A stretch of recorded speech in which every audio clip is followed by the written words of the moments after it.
So why do most books suck and what you should do about it? So hey, this is Konrad here, Yerba, Addict. In today's video, I'm gonna be a bit controversial. So I'm gonna touch on the topic of books, which I dearly love, and audiobooks, which I also dearly love, and I read on a daily basis. Same goes to audiobooks. I listen to them almost on a daily basis.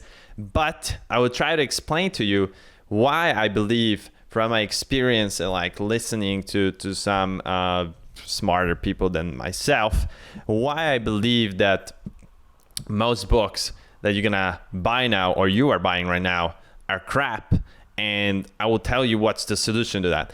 So I would say that the problem right now, now the quote that has really stuck with me, and that basically explains the whole reason behind this video, is there's nothing new under the sun. And I recently talked to Victor. There's like another video of mine. We did a podcast about mental models. I talked about one mental model. I don't remember what's it called, but basically it's this law of that if something has survived throughout the time, like longer time, that it has a lot higher chance that it's gonna survive much longer time still than something that's relatively new. So if there's a book that's been around for, I don't know, like 500 years or 1,000 years, or I don't know, even 100 years, there is a reason why it has lasted so long, and why people, sacrifice often themselves and their lives or whatever to like transcribe it, to avoid the total burnout, avoid losing it, to try to pass it to the next generation. It's because it contains some universal knowledge that's been applicable 500 years ago, 1,000 years ago, and still people resonated with now. So it means that someone created something that just is able to withstand time. So it has to be valuable. Like if you look at it logically, like how would that happen? But now we got more books, publishing, because it's easier than ever before.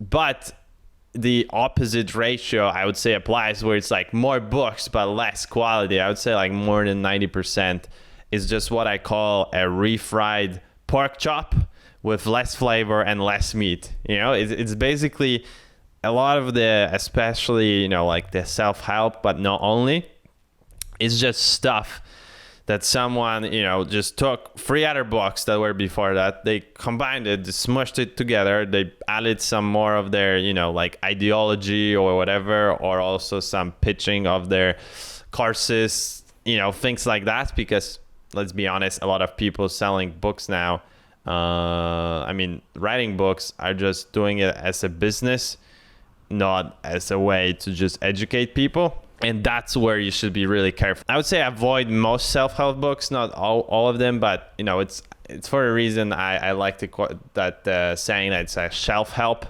If you want real self-help, like if you stuck to the name, it's self-help, means like you gotta help yourself.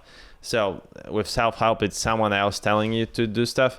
I'm not saying everything is wrong, because I also went through some self-help books and stuff like that. But I would say a lot of it is just gonna make you feel bad, and then try to like sell you on something later on down the funnel. Like, oh, hey, there is this course, or hey, I have this program, or hey, I have this group, or I have this whatever. Like I have this 5 other books that's gonna help you.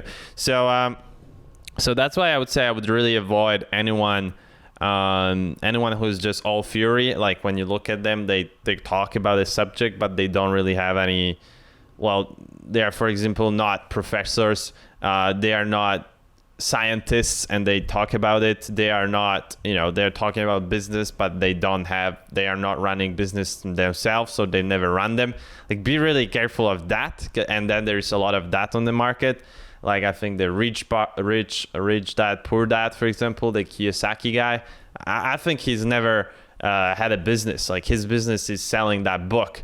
If you follow the threads, you understand what I mean. One of my favorite things to learn from is our biographies, because most of the time it's not to do like bullet points, but these are stories. And if you know anything about psychology, we learn the easiest and best through stories, not through pure facts. That's just how our brain is wired. That's why we've been telling stories for, thousands and hundreds of years. And that's why we are still telling them. And that's why in most books, some idea is told you through some story. And biographies are great because these are like people who went through something. And then your brain makes connections and then it triggers your emotion. And that's why this can create like a lasting change in you rather than reading like a book summary. I'm not saying book summaries are wrong and bad. Sometimes they might be helpful, like some couple insights, but they will almost never be life-changing because it just doesn't touch on the right trigger points for your brain. So I would say biographies are great.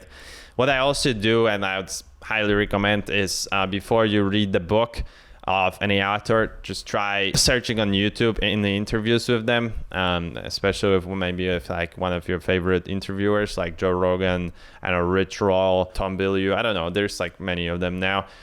So try finding an interview with them and just try to figure out if your bullshit detector goes off, if it's interesting, how they speak is interesting. Because my experience, if they speak interesting, their book is interesting. If they don't, then it oftentimes isn't.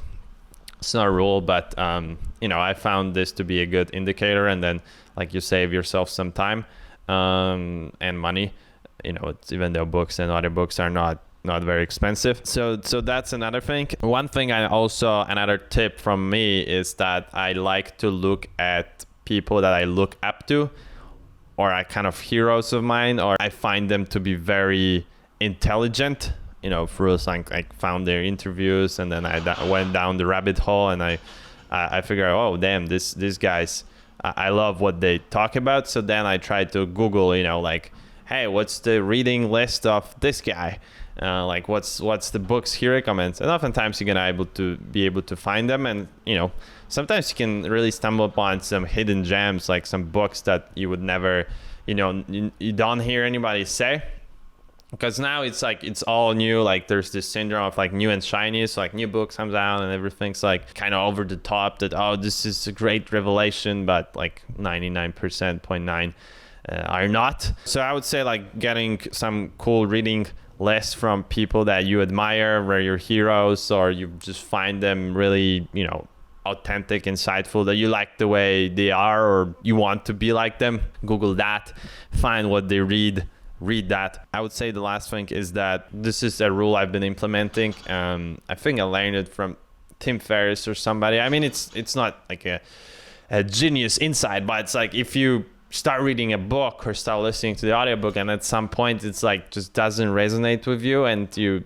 feel like it's not interesting, or the book's not good, or the topic that doesn't interest you anymore, or whatever, just feel free to drop it. I mean, there's so much knowledge and books and people out there to listen to or read from, that you don't need to stick with something just because someone said that, hey, if you start a book you gotta finish. Like obviously it's good to finish where you start, but I would say when it comes to book and things like that, not necessarily, because now it's like a information and book and audiobook overload, that it's more important that you are selective with your what you listen to, rather than consume too much of it. I haven't read books for many years. When I was younger, I read them when I was young, and then I stopped for many years because like I would always fall asleep, and then I went back to them through audiobooks. And then now what I do is I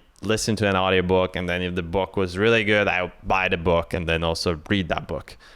Sometimes it happens there's no audiobooks, and then I will buy a book. So in my case, I prefer audiobooks for the simple fact that I like walking and listening, and it's more opportunities to do that. But also having something in your hands, like it's really cool feeling. It's just a bit slower than listening to it also, because in listening you can do like double speed or whatever, if your brain is ticking. Well, this is just my advice from my experience, and from also kind of seeing what's happening right now, like connecting different dots. Hopefully it's gonna help you guys on your journey to become smarter than everybody else, and being able to kind of navigate through this weird world right now where it's like more misinformation than the right information. There's more lies than truth, and then you just gotta be able to see through the matrix. And I would say, you know, this is just, again, one of other ways to kind of save yourself some time, money, frustration, and frying your brain with bullshit. So hope this was valuable. If it was, please comment below if this was helpful, and don't forget to subscribe to this channel if you want to. If you want more content like that, it's gonna greatly support me and keep believing I should pump out more of content like that. So thanks again, and I will see you next episode. See you.